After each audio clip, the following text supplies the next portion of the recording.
Hi, welcome to the Poleshift News and the Mavstar Observatory. Guys, got some data to look at that we got back from the Perth, Australia.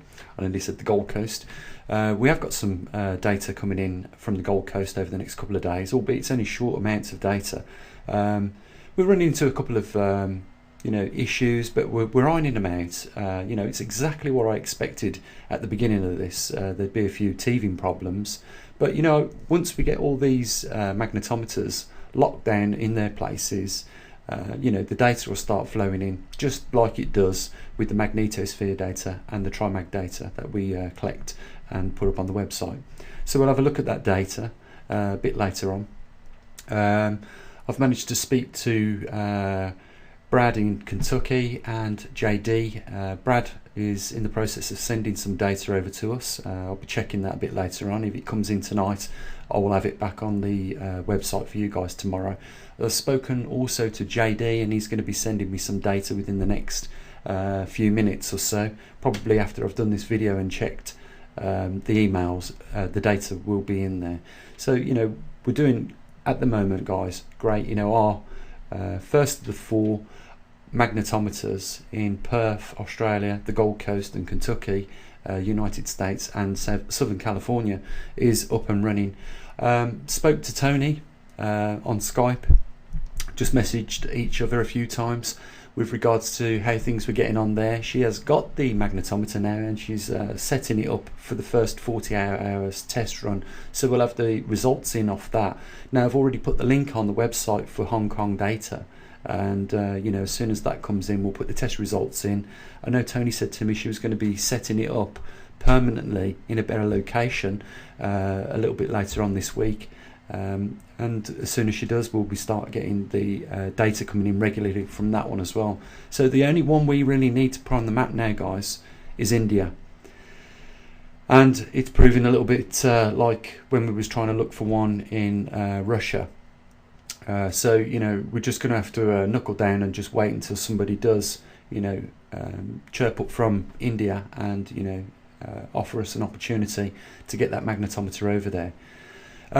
Some other good news, guys, but before we get into that and looking at the data that we've collected now from Perth, Australia, just want to say, like I usually do, guys, great big thanks to those few people that are supporting this observatory, because without you we wouldn't be doing this, what we're doing now. The website wouldn't be up and running, and it wouldn't be going as far as it is. So big thanks to you guys, and I'm sure that there's a lot of other people that are viewing this that are very thankful. I also want to say thank you for a patron that has had to recently pull back on his amounts that he was putting in, and I can't thank the guy enough, because for 6 months he's backed the patron with more than 10% of the total monies we raise on there. So I understand, for some of us guys out there, we just can't sustain that level of support, but there are just a few people that are doing amazing jobs, and I'm not going to mention that person's name, but he knows who he is, because he knew exactly how much of the amount he was putting in. And the only thing I can say is I am very grateful for supporting us for 6 months for that, and I completely understand that sometimes it's not always sustainable. But we have had another chap, and I'm going to go over to that part of the website, and then we're going to come back to the data, because I think it's well worth mentioning and showing you guys just how helpful some people are, and really generous, and really want to see the Mavstar Observatory go from strength to strength. A lot of people are saying, Gene,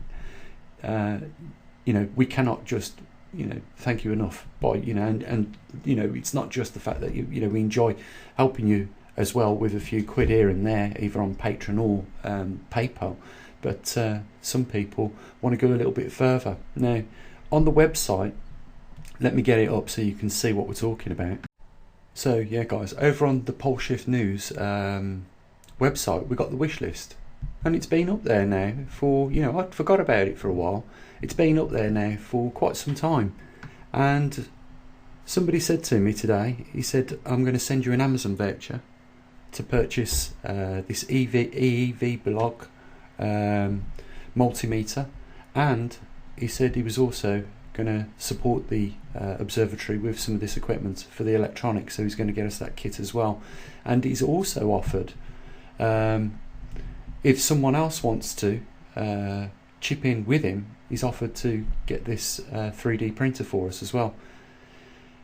And it's like this, guys. I have got a multimeter, but it's not like that one there that's on the website, on the wish list. And I have got a soldering iron station, but it's nowhere near like that one.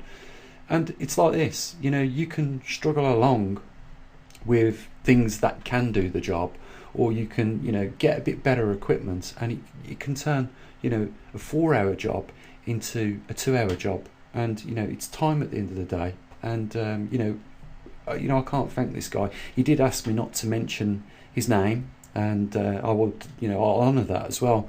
But you know, I'm just absolutely amazed, you know, because this wish list has been on the website now for over a year. I think people have looked at it and just completely forgot about it.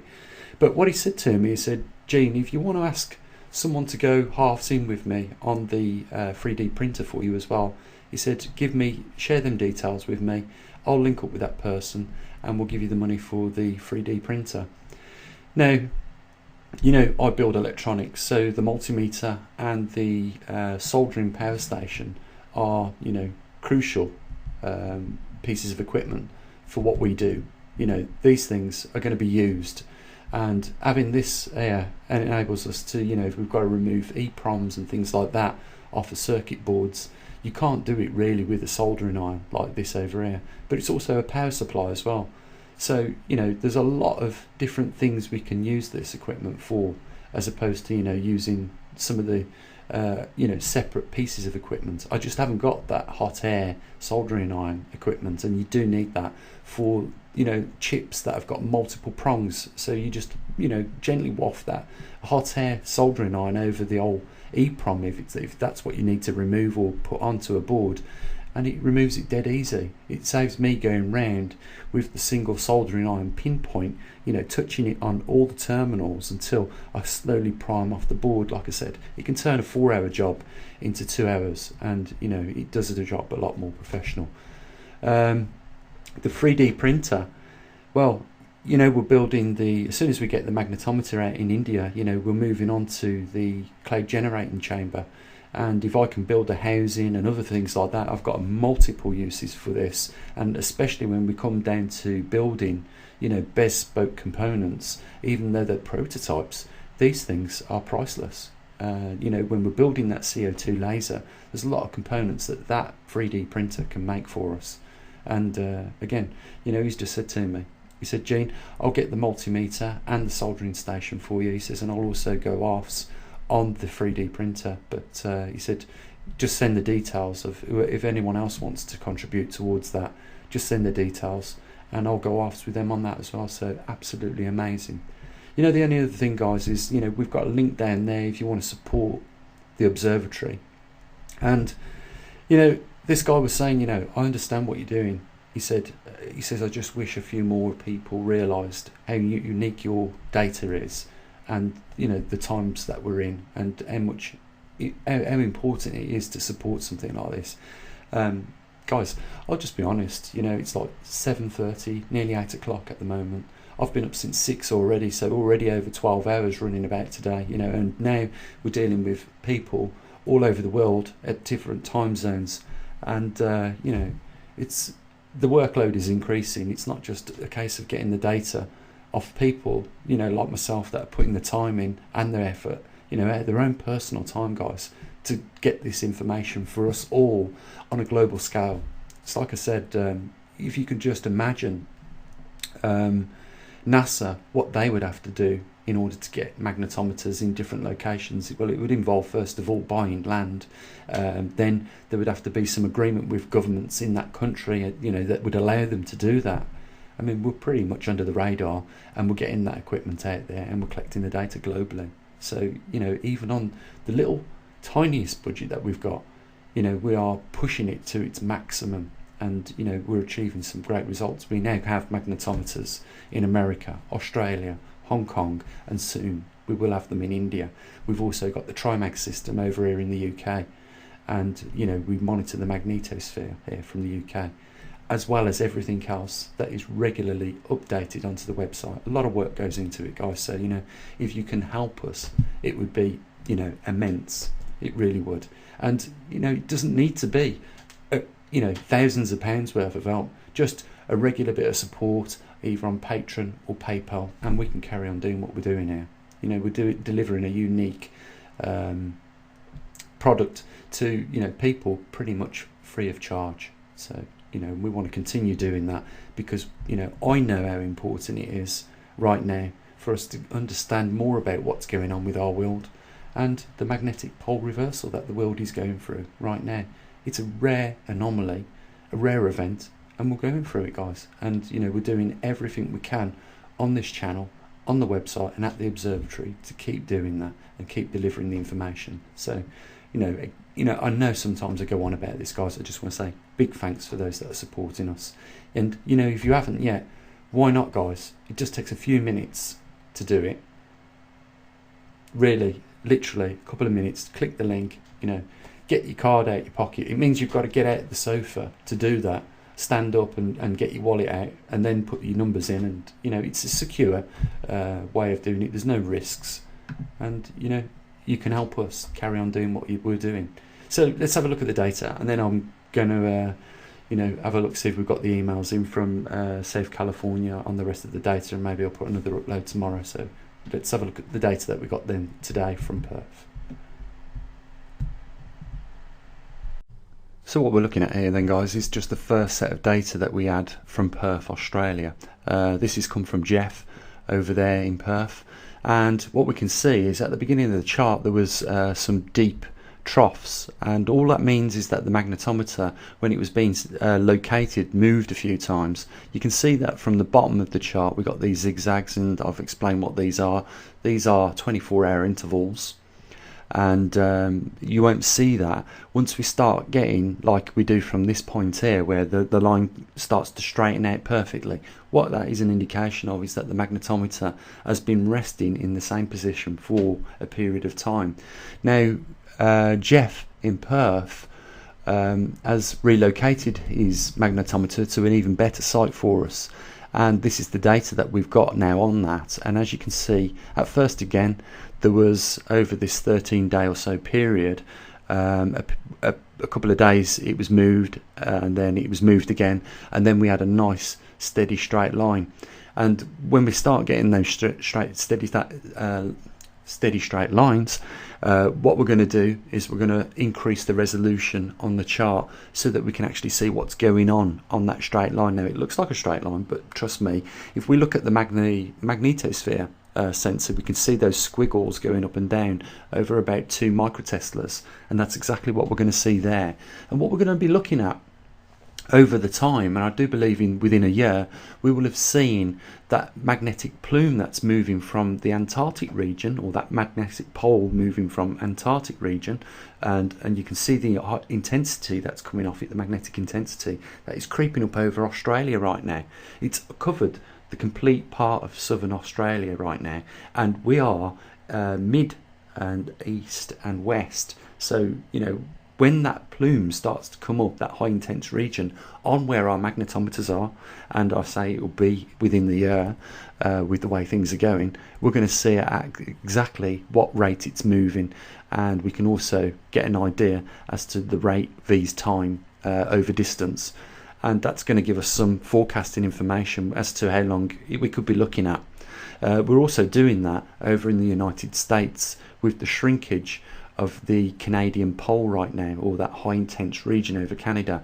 As it backs away from our magnetometers in Southern California and Kentucky, we're going to get an idea as to how fast it is retracting in that region, and we can make some predictions from that as well. And again, we've got magnetometers that are looking at that Siberian high intense region, or that pole over Siberian. And with the magnetometers that we've got in Hong Kong, and hopefully soon India, we'll be able to get a gauge as to how fast things are moving there. And when we compile the data from all 3 of these poles, we're going to be in a better position, in a better position to make some predictions with regards to, how long is actually left and what to expect over periods of time. So, our equipment's out there, ready and waiting, and they're being bedded in now. It's been nearly 5 months now, guys, since we had the idea of putting these magnetometers worldwide. We've got 5 out of the first 6 already located. Most of them have gone through their test phase, and the people that have got them are doing a fantastic job. They've not just put them any old where, they've took the time out to go and find a real great location for these magnetometers, so that they're not interfered with, and the data that we get is nice and clean. And as soon as we start to see more of these straight lines, we'll go in on the resolution of the data, and we'll be able to see whether it's increasing gradually, and that's what we'd expect in some parts of the world where these magnetometers are, or it's decreasing. And that's it, guys. So there'll be more data coming in during this week. We're getting closer. Another 10 days we'll be pulling the SD card out of the trimag and the magnetosphere sensor, and I'm really keen to see what's going on with the trimag and the position of the magnetic North Pole right now, because last month was exciting news and we saw some exciting activity. Remember, we've had these sensors now on the trimag collecting data for nearly 2 years, and now we're starting to see some real activity with regards to the North magnetic poles. And this is why it's well worth supporting us on the channel, because we're not just talking about this, guys. We're no longer just in the UK collecting data on the magnetic North Pole. We've gone international now. But as you can imagine, the workload is increasing. There is 2 more projects after we get this magnetometer out in India to complete, and we'll be looking at cosmic rays in a in a cloud chamber and the interaction, and we might even get lucky, and I do believe we will, because other people have. We might get lucky to see collisions in cosmic rays hitting other particles, and we'll see the effects of that. And I can do like when the cloud chamber's up and running, I've got a camera that on a little tripod, that records a reasonable quality of image, and we can watch that for 10 minutes. Or I can just take the snippets out of all the best bits that we've collected over a period of time, and relay that to you. Now remember, when the sun goes into a grand solar low period output like it is right now, and it has done continuously for the last 30 years, every time we get that, let me show you what happens. So yeah, what happens is, as you can see, as the sunspot numbers in the solar cycles start to drop off, and this is solar cycle 24, you can see the cosmic rays on the next chart down actually increase. So what we should be looking at in the cosmic chamber, the cloud chamber with the cosmic rays going in there, is an increase in cosmic rays. That's what we should start seeing, and we will, because not only is the sun heliosphere shrinking, allowing more cosmic radiation into our solar system and therefore into our planet and its atmosphere, and on the ground levels where we will have our cloud chamber, we'll see the increase in activity, but we'll see it even more so because our Earth's magnetosphere is also reducing in strength. So we're going to get even more cosmic radiation than what you're looking at on this space environment overview. So guys, this is why we've taken it upon ourselves to build the cloud generator. And the only other experiment, or not experiment, or prototype we could call it, but I think it's exciting, is the CO2 communication laser, because that gives a little bit back to some of you guys. And I mean, it might be something that you're not really interested in, but I can believe from the response that we've had when we've talked about this, transmitting data out into space, whatever you want. If you've supported this channel at some point in time, you're going to be able to send me a short message. I'm going to digitize it, put it through the laser, and we're going to blast it out into space. And the CO2 laser is going to be about a 40-watt laser. We've got to, I know that we've got to modify the transformer power supply to it, because that's how we use, that's how we embed the information onto the actual laser as it's running.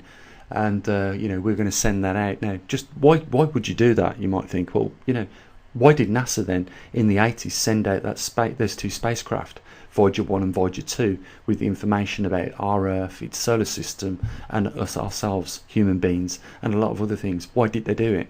It was because, they thought that, it'd probably be naive to think we were the only ones in the universe, and therefore, they invested millions and millions of pounds on sending a little message out into space.